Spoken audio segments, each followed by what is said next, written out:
Salve, salve Legião X, mais uma vez multiplicando as suas chances de aprovação. Eu me chamo Zé Boni e você está no nosso quadro Geopolítica à Vera. Hoje falaremos aí sobre a Argentina na atualidade. Vamos lá?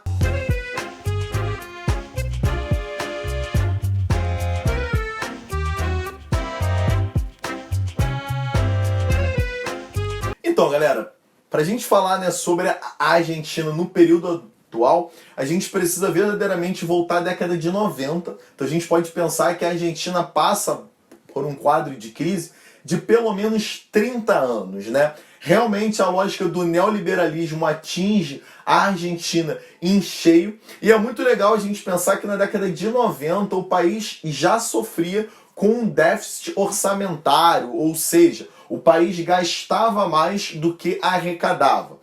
Essa arrecadação que o país ele pode ter acontece de duas maneiras, né? Ou ele exportando, ou ele tendo uma grande taxa de tributação, ou seja, a população pagando os seus impostos. Obviamente, a nível social, satisfatório, é muito mais interessante que o país esteja vendendo mais do que a população esteja pagando muitos tributos. Mas a gente vai lembrar que a década de 90 para a Argentina não vai ser muito favorável. Em 92, né, a gente vai ter a criação do Mercosul, onde você tem basicamente, né, a geração de um bloco econômico regional, onde tem Brasil, Paraguai, Argentina e Uruguai configurando junto da Argentina o bloco da América do Sul. A gente sabe que o Mercosul ele gera inúmeras vantagens para a Argentina, mas também gera desvantagens. As empresas brasileiras elas chegam até o mercado argentino e realmente geram uma grande competitividade interna, fazendo com que você tenha várias falências das empresas argentinas, gerando desemprego. Então a gente tem um grande marco ali do neoliberalismo. Não estou falando das empresas brasileiras, mas a gente pode pensar, né, de uma maneira muito mais ampla, ou seja, empresas do mundo todo invadem o mercado da Argentina e vão gerar ali uma rivalidade com as empresas nacionais que realmente a gente sabe que é desfavorável, né? Ou seja, as empresas argentinas sentem muito, grandes empresas vão falir e aí você vai ter uma grande onda de desemprego na Argentina na década de 90. O século 21 ele vai ser muito importante, essa virada de século, né? Porque você tem a chegada ao poder, isso depois de várias crises, né? O governo do Menem, o governo do Fernando de la Rúa, que são aí governos bastante críticos. Você tem a chegada ao poder de Néstor Kirchner. O Néstor Kirchner ele vai reimplementar na Argentina uma lógica peronista, tá? Então a gente poderia pensar que o governo do Néstor Kirchner ele representa uma releitura do peronismo no século XXI, muito marcado pela a figura, né, sempre presente da primeira-dama, a Cristina Kirchner. O Néstor Kirchner vai nomear como chefe de gabinete dele Alberto Fernandes. Lembra desse nome, ele vai ser importante para a nossa aula aqui, tá? Principalmente para o desdobramento dela. Bem, o Néstor Kirchner vai implementar várias medidas populares, galera, medidas assistencialistas, principalmente com políticas públicas. Entre elas, a gente poderia citar, tá, o grande subsídio dado à energia elétrica. A gente sabe que a energia elétrica na Argentina é muito cara, a população sofre bastante para manter ela, e o governo vai custear, ou seja, vai pagar parte dessa energia. Vai haver também subsídio na área da saúde, da educação, do transporte na Argentina, o que obviamente, né, torna o governo do Néstor Kirchner um governo muito pesado, um governo muito caro para ser mantido, mas que dava para manter naquele contexto. Por quê? No início do século XX, a Argentina vai se lançar muito bem no mercado internacional como grande representante da agropecuária, né? A gente lembra que é cenário favorável também para o Brasil. A cotação da soja vinha numa forte crescente, a Argentina vinha, né, tendo grandes passos, largos passos na produção de soja, na produção de carne. A carne a Argentina estando aí entre as melhores do mundo, né? Então realmente um grande mercado se abriu para a economia argentina. É legal você pensar que se um país está exportando muito, pode estar faltando para quem? Para o mercado interno. Vai pensando nisso que eu vou te dar uma outra ideia para você juntar, tá, com isso que eu acabei de falar e que você está pensando. Bem, ao longo do governo do Néstor Kirchner, então, a gente nota um governo de grande suporte social e uma economia argentina que se projeta para o mundo. É a partir daí que você vai ter, né, a quitação de algumas dívidas que a Argentina assumiu durante a década de 90, né, e o fortalecimento do país. Então, um país realmente mais robusto, ele consegue reduzir a cotação do dólar internamente, um país que vem se reestruturando. O Néstor Kirchner vai morrer e nós temos a chegada do poder da Cristina Kirchner, a esposa dela, que vai manter como chefe de gabinete Alberto Fernandes, mas por apenas um ano. Eles vão ter uma briga e o Alberto Fernandes não só abandona o governo, como se torna um grande opositor, fazendo fortes críticas ao governo da Cristina Kirchner, juntamente com o El Clarín, né, o principal veículo de informação da Argentina, o jornal El Clarín, que vai ser um grande opositor, né, da gestão da Cristina Kirchner, que consegue se manter no poder por longa data, vai ser eleita, reeleita, enfim. Nós temos 12 anos de kirchneranismo, tá, na Argentina. Só que, então, como a gente estava aqui falando, né, a Argentina ela passa a vender muito externamente, o mercado interno ele vai ali, né, tendo alguns problemas de abastecimento, um processo de inflação muito forte, apesar de termos tido grandes saltos evolutivos no governo da Cristina Kirchner, como a descoberta do xisto betuminoso, uma grande reserva de xisto betuminoso, né? A Argentina hoje lista entre os 9 maiores reservas de xisto betuminoso do mundo. É uma proposta extremamente frustrada da presidente Cristina de mudar a capital de Buenos Aires para Vaca Muerta, onde você tem a reserva de xisto, que vai ser ali visto como uma manobra até parecida com o JK, para tentar fugir de pressões populares, né, dessa autocobrança que estava sendo feita sobre seu governo. Então, realmente, a capital não muda, a reserva de xisto tem pouca evolução, enfim, a sua imagem, né, ela vai sendo muito desgastada. Principalmente quando você tem 11 inquéritos abertos sobre ela, sobre investigação, forte investigação, né? Tanto que em alguns ela já responde como ré. Enfim, realmente um grande governo, um grande desgaste do seu governo. Em 2015, nós vamos ter a chegada ao poder de Maurício Macri, né? Um grande empresário argentino, chega ao poder em 2015, onde $1 na Argentina correspondia a 9 pesos. Então, você imaginar, né, como que estava sendo vista a imagem da Cristina Kirchner, muito mal vista ali.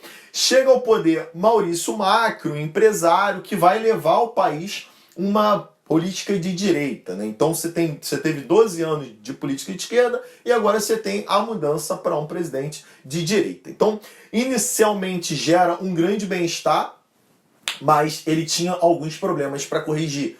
Um Estado muito pesado, né, muito inflado, uma inflação alta, você já tinha ali o dólar correspondendo a 9 pesos, então ele vai ter que corrigir isso. Como que ele faz isso? Com austeridade. Ele vai reduzir gastos do governo, principalmente no quadro social, o que faz com que ele tenha, né, grandes problemas e que a Argentina, galera, aumente o número de pobreza. Então, de 2015 para 2020, o número de pobreza na Argentina aumentou muito.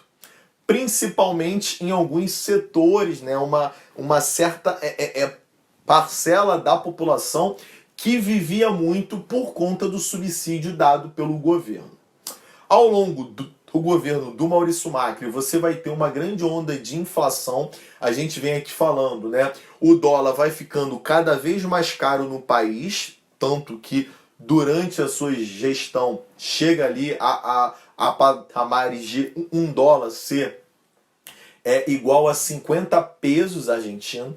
E aí, realmente, ninguém mais quer vender para o mercado interno. As pessoas querem exportar. Por quê? Porque você está rendendo em dólar, você exporta em dólar, então você lucra muito mais. Olha que ótimo, né, para quem está exportando. Só que o problema é que cada vez mais você vai ter falta de produtos no mercado interno. Se tem muito produto e tem muita procura, vai aumentar o quê? A inflação. Então se sentiu ali que é um problema difícil, né, para ser resolvido. Todo mundo quer exportar, se todo mundo exporta, falta internamente, e aí a Argentina entra numa crise de abastecimento.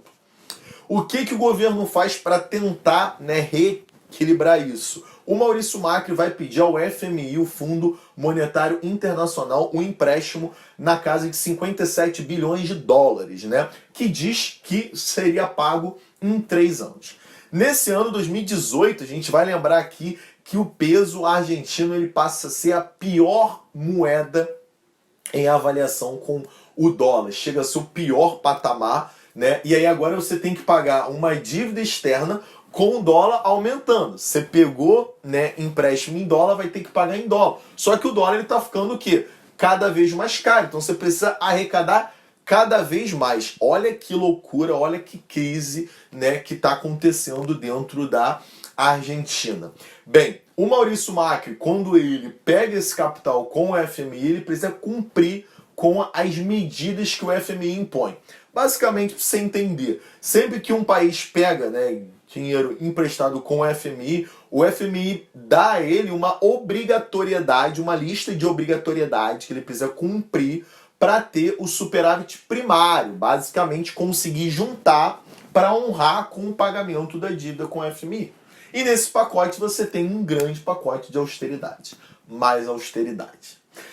Bem, o Maurício Macri, para compensar, ele vai ter a vitória no Brasil do Jair Bolsonaro, que chega ao poder, né, início de 2019, que vai ser um grande apoiador dele. Então eles até falaram sobre a ideia do Mercosul 2.0, onde você iria ter várias propostas, né, novas propostas, uma reaproximação entre Brasil e Argentina. Foi até falado sobre a criação de uma nova moeda que ia se chamar peso real, que ia ser a fusão do real com o peso, só que o Brasil realmente ficou assustado com a grande inflação e desvalorização que o peso vinha sofrendo.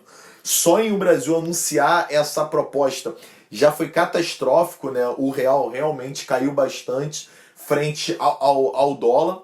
Enfim, chega o ano de 2019 e nós temos ano de eleições na Argentina. Quem é que se apresenta aí como oposição à proposta de reeleição do Maurício Macri? Alberto Fernandes, que a gente está falando aqui. Apresenta como vice Cristina Kirchner, né? A Cristina, ela estava cumprindo o mandato de senadora, por isso ela não foi presa, porque ela tem, né, foro privilegiado, algo muito parecido com o que existe aqui no Brasil. Ela chega ao poder com um grande número de seguidores, mas também tá com um grande número de opositores. Enfim, algo parecido com o que você tem com o Lula, né, que tem um grande número de pessoas que apoiam ele, ao mesmo tempo você tem um grande número de rejeição sobre a figura do Lula. Acontece a mesma coisa com a Cristina Kirchner. Ela tem um teto de seguidores, de apoiadores, mas também tem um grande número de rejeição. Então, a campanha dela vai ser uma campanha muito singela, muito controlada. Ela basicamente vai ali, né, viajar o país todo com o lançamento de um livro dela que conta a história dela, uma autobiografia, apresentando o livro e falando sobre a sua candidatura como vice. Ao mesmo tempo que você tem, né, ela sendo investigada por 11 supostos crimes, né? Alguns já como ré. Ela tem a questão particular da filha dela, que está tá doente, está fazendo um tratamento em Cuba, então uma agenda ali que ela o tempo todo tem que estar reagindo, então ela prefere fazer uma campanha um pouco mais singela, um pouco mais recatada. Isso ajuda muito, né, e faz com que Alberto Fernandes chegue ao poder. Então nós temos a retomada do kirchnerismo e de uma proposta de esquerda na Argentina. Bem, qual é o grande papel da vice-presidente, tá? Que é o caso da Cristina, na Argentina? A vice, galera, ela configura na Argentina algo parecido com o que aqui no Brasil nós temos o presidente do Senado. É ela que põe ali na fila o que vai ser votado, o que é prioridade, o que não é. Então é um papel muito importante. E o Alberto Fernandes vai dar esse papel para a Cristina. Alberto Fernandes, ele tem uma proposta muito interessante, tem uma proposta de reabrir ou reimplementar, né, essas políticas públicas, essas políticas de subsídio. Já falou com o FMI que vai renegociar o prazo de pagamento do empréstimo, quer honrar, mas ele vai ter que renegociar porque realmente não conseguiria fazer isso em 3 anos, como foi proposto por Maurício Macri. E só em ele assumir, galera, realmente você tem um grande salto o valor do dólar, tá, na Argentina. Só para vocês terem noção. Em 2015, um dólar era igual a 9 pesos. No dia que eu tô gravando essa aula, tá, dia 21 de julho de 2020, o dólar estava custando 71 pesos argentinos. Olha que coisa assustadora. Quando o Maurício Macri saiu do poder, um dólar era igual a 62 pesos. Então, só, né, desse período que nós temos, que o Alberto Fernandes chegou ao poder até julho, já teve um salto aí de 9 pesos a mais para o dólar. Imagina você ter que pagar a dívida externa, que deve ter dado saltos assustadores. Então, realmente, a Argentina vive um quadro atual extremamente crítico e a gente espera estar atualizando vocês sobre os próximos capítulos dessa triste novela que a Argentina vive. É isso aí, galera. Vou pedir, né, para você compartilhar essa aula, para você curtir, se inscrever, para ajudar a gente a manter vocês atualizados sempre. Um grande beijo e até a próxima.